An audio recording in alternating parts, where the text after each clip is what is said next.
আমি পথে আসতে আসতে একটা খবর দেখছিলাম গাড়িতে, যে তুরস্কের এরদোগানের দলটির নাম হচ্ছে একে পার্টি, আপনারা জানেন। পাকিস্তানের ইমরান খান সাহেবের দলটির নাম হচ্ছে তেহরিকে ইনসাফ। আর দিল্লিতে কেজরিওয়ালের দলটির নাম হচ্ছে আম আদমি পার্টি। তিনটাই কিন্তু বাংলাদেশের সীমানার বাইরে, বাংলাদেশের ভেতরে না। কিন্তু দেখলাম বৈষম্য বিরোধী আন্দোলনের নেতারা, তারা এই তিনটি দলের আদলে তাদের দল এবং ভবিষ্যৎ কর্মসূচি নির্ধারণের জন্য পরিকল্পনা করছে, এবং সেটা তারা বলেছেন মিডিয়ার কাছে। তো এইটা একটা অদ্ভুত লাগলো আমার কাছে। যেই প্রজন্ম এই মাটিতে জন্ম নিয়েছে, আমাদের আলো বাতাসে বেড়ে উঠেছে, আমাদের মায়ের স্তন্যপান করেছে, বাবার আদর পেয়েছে, ঝড় বৃষ্টি বাদল সব কিছুকে উপেক্ষা করে শীত গরম সব কিছুর মধ্য দিয়ে এই মাটিতে লালিত পালিত হয়েছে, তাদের কাছে বিদেশি নেতাদের মতবাদটা এত জনপ্রিয় হলো কেন? আমার এটা নিয়ে আসলে খুব দেখার পরই আমার মধ্যে একটা প্রশ্ন জেগেছে যে এটার মূল কারণটা কি। শেখ হাসিনার পলাতকের পেছনে আন্দোলনের চেয়েও বড় যে উপসর্গটি ছিল, সেটা হলো সমাজের যে কোনো স্তরের, প্রত্যেকটি স্তরের এমন কোনো মানুষ ছিল না যে তাদের উপরে অতিষ্ঠ হয় নাই, অসন্তুষ্ট হয় নাই। একদম দিনমজুর থেকে শুরু করে সর্বোচ্চ পর্যায়ের কর্মকর্তা পর্যন্ত কিছু সুবিধাবোধী হালুয়া রুটির অংশীদার যারা, তারা বাদে তাদের সম্মিলিত আন্দোলনের ফসল হচ্ছে এইটা। সেখানে এইটাকে আমরা বিএনপি এটাকে টেনে নিয়েছি প্রায় ১.৫ যুগের মতো সময়, এককভাবে আমরা টেনে নিয়েছি। তো এইখানটায় এসে খোঁচাকুচি করা বা অন্য কিছু করা, এটা শোভনীয় না।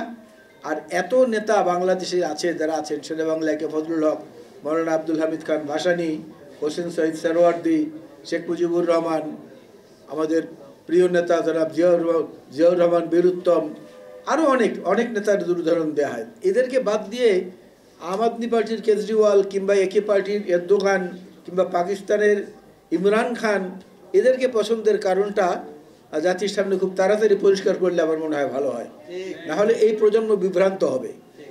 আর যে কাজগুলো হচ্ছে, অনেকে সাহস করে বলছেন না। আমি অতি সম্প্রতি একটি টক শোতে বলেছি এবং একটি আলোচনা সভায়ও বলেছি। কথাটি হলো যে সেনাবাহিনী প্রধান বললেন ৬২৪ জন, সম্ভবত এরকমই ৬২৬ জন ক্যান্টনমেন্টে আশ্রয় নিয়েছেন। এবং তিনি আরও বললেন যে আরও যদি কেউ জীবন বাঁচানোর জন্য আমাদের কাছে নিরাপত্তা চায়, আমরা তাদেরকেও আশ্রয় দেব। খুব ভালো কথা, মানবতা দেখিয়েছেন। এখন সেই ৬২৬ জন কোথায় গেল? পরবর্তীতে কেন জানানো হলো না যে তারা কোথায়? বাতাসে তো অনেক গুঞ্জন আছে, অনেক রকমের কথা আছে যে বড় বড় কর্মকর্তারা, কেউ সীমান্ত রক্ষী যারা আমাদের আছেন তারা, কিংবা এই সেনাবাহিনীর মধ্যেও যদি কেউ তাদেরকে পার করে দিয়ে থাকেন, সেইটার তদন্ত হওয়া উচিত এবং সেটা প্রকাশ করা উচিত।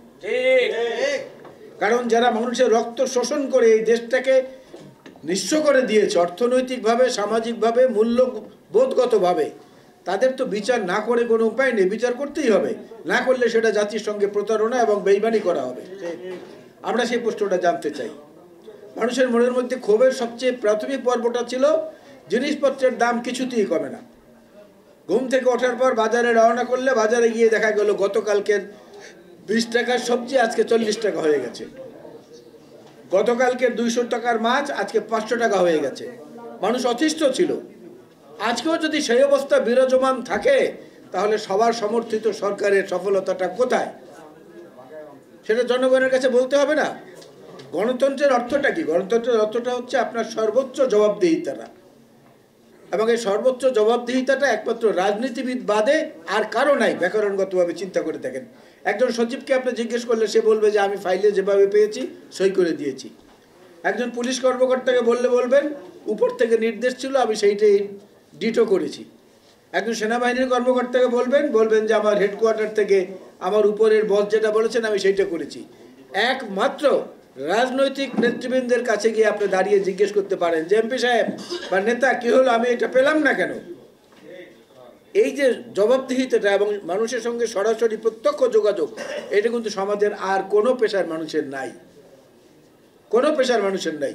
একজন নামকরা ব্যক্তি, অনেক নামকরা, আন্তর্জাতিকভাবে বাংলাদেশের জন্য গৌরব, ঠিক আছে।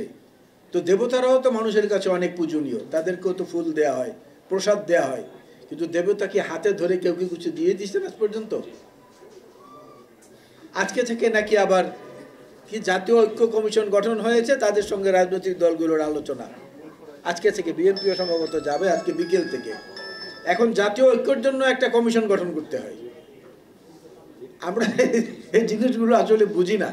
একটা সময় ছিল যখন নির্বাচন বলতে ছিল ভিওটি ভোট, এটা কেটে ওখানে যোগ হয়েছে বিওএটি ভোট, আরেকটি যোগ হয়েছে এনওটি নোট। ভোট ছিল না, ভোট এবং নোট, এই ছিল নির্বাচন। সেই জায়গা থেকে যদি বের করতে হয় তাহলে জাতীয় পর্যায়ের নির্বাচনটা কি স্বাভাবিক কারণে আগে গুরুত্ব দিতে হবে। কারণ আপনারা যদি বাংলাদেশের সংবিধান খোলেন, 59 এবং 60 অনুচ্ছেদে পরিষ্কার করে লেখা আছে লোকাল গভর্নমেন্ট, অর্থাৎ স্থানীয় সরকার, কিন্তু বাংলায় লেখা আছে স্থানীয় শাসন। দয়া করে বন্ধুরা আজকে গিয়ে যদি কারো কাছে সংবিধানটা থাকে খুলে দেখবেন। তার অর্থ কি? স্থানীয় পর্যায়ে যারা আছেন তারা আমাদেরকে শাসন করছেন। তো সেইটা আগে গুরুত্ব পেল কিভাবে? কারণ সংবিধানের নিয়ম অনুযায়ী বাংলা যেটা লেখা থাকে ওইটাই অগ্রাধিকারযোগ্য, ইংরেজিটা পড়ে সাবঅর্ডিনেট। সেই ক্ষেত্রে স্থানীয় শাসনের মধ্যে আগে কেন আমরা যাব? আমরা যাব স্থানীয়টাকে পরবর্তীতে দেখা যাবে জাতীয় প্রশ্নে, যেটা জাতীয় সংসদের নির্বাচন, সেই জায়গাটায়।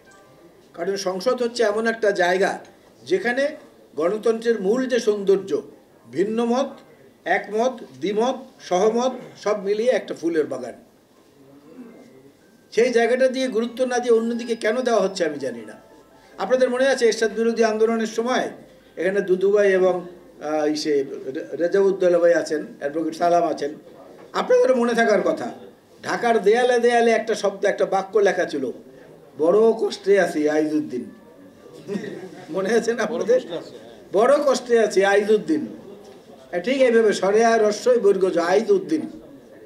এরপরে আওয়ামী লীগের আমলে রাতের বেলা গোপনে গোপনে কারা মিরপুর এবং ওই সমস্ত এলাকায় দেয়ালের মধ্যে গ্রাফিতি এঁকে লিখে দিত, সুবোধ তুই পালিয়ে যা। মনে আছে না আপনাদের? এই জিনিসগুলো থেকে কিন্তু অনেক কিছু শেখার আছে, অনেক কিছু। দেশটা আমাদের, এবং আমাদের প্রতিবেশী যারা আছেন, এই প্রতিবেশীদের মধ্যে কেউ কেউ এমন আছেন যে যারা বরাবরই খবরদারি করতে খুব পছন্দ করেন, যেটা বাংলাদেশের সাধারণ মানুষ পছন্দ করে না, আর বিএনপির তো পছন্দ করার প্রশ্নই ওঠে না। সেদিক থেকেও আমাদের সতর্ক দৃষ্টির প্রয়োজন রয়েছে। স্বামী স্ত্রী দুইজনে বসে আছেন তো, নীরব, কোনো কথাবার্তা নাই। যে স্ত্রী চিন্তা করলেন যে স্বামীকে একটু জিজ্ঞেস করি, বলে যে আচ্ছা তুমি সারাদিন এই বই নিয়ে বসে থাকো, কি মজা এটার মধ্যে? বলে যে আমার খুব ভালো লাগে, বই নিয়ে থাকতে খুব ভালো লাগে। স্ত্রী তখন দীর্ঘশ্বাস ফেলে বললেন, আহা, আমি যদি বউ না হয়ে বই হতাম তাহলে না কত মজা হতো। স্বামী সঙ্গে সঙ্গে চট করে উত্তর দিলেন, হ্যাঁ ভালোই তো বলেছ, তাহলে দয়া করে বই না হয়ে পঞ্জিকা হও, বছর বছর পরিবর্তন করতে পারবো। বছর বছর পরিবর্তন করার কোনো পরিকল্পনা নিয়ে অগ্রসর হবেন না দয়া করে। এই সরকারকে বলবো সেটা দয়া করে হবেন না। অবৈধ অস্ত্রের কথা এখানে একজন বক্তা বলেছেন, রেজাউদ্দৌলা চৌধুরী সম্ভবত বলেছেন, এই অস্ত্রগুলো উদ্ধার করা দরকার।